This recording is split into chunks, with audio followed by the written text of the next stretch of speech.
The Elizabethan era is widely considered to be a golden one in English history. It saw the works of William Shakespeare, the successful defeat of the Spanish Armada, and English exploration overseas boomed.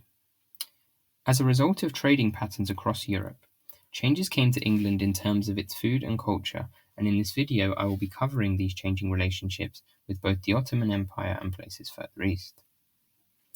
For much of the 16th century, European Christendom was worried about the expansion of the Ottoman Empire.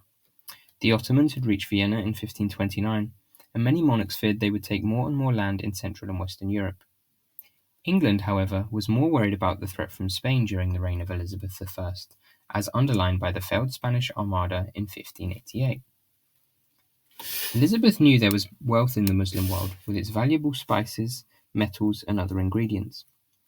In 1580, both her and the Ottoman Sultan Murad III expressed that the disputes between the Christian and Muslim worlds were mostly pushed by the Catholic rather than the Protestant states of Europe. As a result of what they considered a shared struggle against Catholic powers, trade began to grow between England and the Ottoman Empire.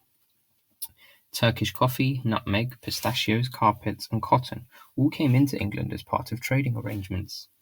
Another agreement with Morocco ensured sugar and ostrich feathers entered England as well, with England selling arms to the Moroccans as part of this deal, something which angered the Spanish and the Portuguese.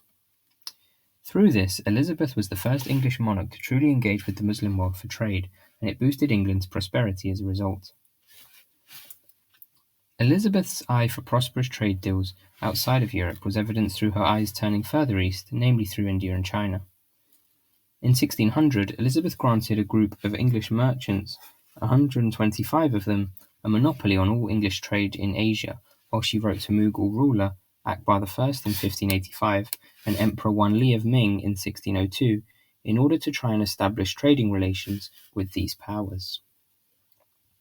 Chinese porcelain was widely considered a prized possession in England, and there was an appreciation of what were considered exotic and rare treasures such as these from the East, even if it would not be until later in the 17th century that trade with the East became a major part of the English economy.